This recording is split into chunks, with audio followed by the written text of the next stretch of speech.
ಹರೇ ಕೃಷ್ಣ. ನನಗೆ ಒಬ್ಬರು ಅಣ್ಣ ಕಮೆಂಟ್ ಮಾಡಿದ್ದಾರೆ, ಕೃಷ್ಣನಿಗೆ ಗರ್ಲ್ ಫ್ರೆಂಡ್ಸ್ ಇದ್ರಾ ಅಂತ. ಇವತ್ತು ಅದ್ರ ವಿಚಾರವನ್ನು ಮಾತಾಡೋಣ. ಕೃಷ್ಣನಿಗೆ ಹೆಣ್ಮಕ್ಳು ಅಂದರೆ ಅಪಾರವಾದ ಗೌರವ. ಅದಕ್ಕೋಸ್ಕರನೇ ತಾನೇ ದ್ರೌಪದಿಗೆ ಸಭೆಯಲ್ಲಿ ಅಗೌರವ ತೋರಿದ್ರು, ದ್ರೌಪದಿಗೆ ಅವಮಾನ ಮಾಡಿದ್ರು ಅನ್ನೋ ಕಾರಣಕ್ಕೆ ಕುರುಕ್ಷೇತ್ರ ನಡೆದಿದ್ದು. ಭಗವಂತ ಕೃಷ್ಣನಾಗಿ ಅವತಾರ ತಗೋತಾನೆ ಅಂತ ಗೊತ್ತಾದ ಮೇಲೆ ಅನೇಕ ದೇವತೆಗಳು ಕೂತು ತಪಸ್ ಮಾಡ್ತಾರೆ.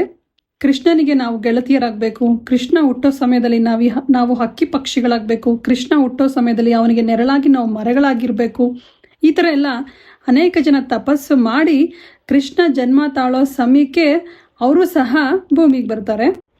ಅದೇ ರೀತಿ ಗೋಪಿಕೆಯರು ಸಹ ತಪಸ್ ಮಾಡಿ ಕೃಷ್ಣನ ಗೆಳತಿಯರಾಗಿ ಬರೋದು. ಮತ್ತು ಕೃಷ್ಣ ಗೋಪಿಕೆಯರ ಜೊತೆ ಸೇರಿ ರಾಸಲೀಲೆ ಹಾಡ್ತಿದ್ದ, ಇದೆಲ್ಲ ಸುಳ್ಳು. ಕೃಷ್ಣ ಗೋಕುಲವನ್ನು ಬಿಟ್ಟಾಗ ಕೇವಲ 7-8 ವರ್ಷದ ಮಗು ಆಗಿದ್ದ. ಇನ್ನು ಕೃಷ್ಣ ನದಿಯಲ್ಲಿ ಸ್ನಾನ ಮಾಡ್ತಿರೋ ಹೆಣ್ಮಕ್ಳು ಬಟ್ಟೆ ಕದ್ದ. ಅದೇನಕ್ಕೆ ಅಂತ ಹೇಳೋದಾದರೆ, ನದಿಯಲ್ಲಿ ಆ ಥರ ಬೆತ್ತಲೆಯಾಗಿ ಸ್ನಾನ ಮಾಡುವುದು ಅವರ ಸುರಕ್ಷತೆ ಅಲ್ಲ, ಅವರಿಗೆ ಒಳ್ಳೆಯದಲ್ಲ. ಅದನ್ನು ಅವರಿಗೆ ಮನವರಿಕೆ ಮಾಡಿಕೊಡ್ಬೇಕಿತ್ತು, ಅದಕ್ಕೋಸ್ಕರ ಹಾಗೆ ಮಾಡಿದ್ದಷ್ಟೇ. ಇನ್ನು 16,000 ಜನ ಕೃಷ್ಣನಿಗೆ ಹೆಂಡತಿಯರಿದ್ರ ಅನ್ನೋ ಪ್ರಶ್ನೆಗೆ ಉತ್ತರ ಹೇಳೋದಾದರೆ, ಇವರನ್ನ ನರಕಾಸುರ ಎಂಬ ಒಬ್ಬ ರಾಕ್ಷಸ ಬಂಧಿಸಿ ಇಟ್ಕೊಂಡಿರ್ತಾನೆ. ಅವನು ಯಾವ ರಾಜ್ಯದ ಮೇಲೆ ಯುದ್ಧ ಮಾಡ್ತಾನೆ, ಆ ರಾಜ್ಯವನ್ನು ಗೆದ್ದ ನಂತರ ಅಲ್ಲಿರುವ ರಾಜಕುಮಾರಿಯರನ್ನ ಹೆಂಗಸರನ್ನ ತಗೊಂಬಂದು ಬಂಧಿಸಿ ಇಟ್ಕೊಂಡಿರ್ತಾನೆ.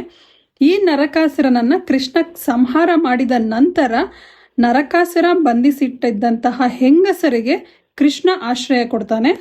ನರಕಾಸುರನ ಸಂಹಾರದ ನಂತರ ಆ ಸ್ತ್ರೀಯರು ಕೇಳ್ಕೊತಾರೆ ಕೃಷ್ಣನನ್ನ ತಮಗೆ ಆಶ್ರಯ ಕೊಡಬೇಕು ಅಂತ. ಏಕೆಂದರೆ ಅವ್ರು ವಾಪಸ್ ಹೋದ್ರೆ ಮನೇಲೂ ಅವ್ರನ್ನ ಸ್ವೀಕರಿಸೋದಿಲ್ಲ. ಅದಲ್ಲದೆ ಸಮಾಜದಲ್ಲಿ ಅವ್ರನ್ನ ನೋಡೋ ದೃಷ್ಟಿನೇ ಬೇರೆ ಆಗತ್ತೆ. ಈ ಕಾರಣಕ್ಕೋಸ್ಕರ ಕೃಷ್ಣ ಅವರೆಲ್ಲರಿಗೂ ಆಶ್ರಯ ಕೊಡ್ತಾನೆ.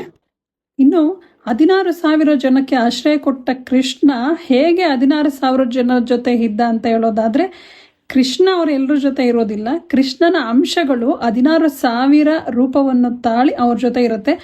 ಹಾಗೆ ಹೇಳೋದಾದರೆ ನಾವು ಈಗ ಕೃಷ್ಣ ಭಗವಂತ ವೈಕುಂಠ ಬಿಟ್ಟು ಭೂಲೋಕಕ್ಕೆ ಬಂದಿದ್ದಾನೆ ಅಂದರೆ ವೈಕುಂಠದಲ್ಲಿ ಕೃಷ್ಣ ಇರೋದಿಲ್ವಾ? ಕೃಷ್ಣ ವೈಕುಂಠದಲ್ಲೇ ಇರ್ತಾನೆ. ಕೃಷ್ಣನ ಒಂದು ಅಂಶ ಭೂಲೋಕದಲ್ಲಿರುತ್ತೆ ಅಷ್ಟೇ. ಹರೇ ಕೃಷ್ಣ.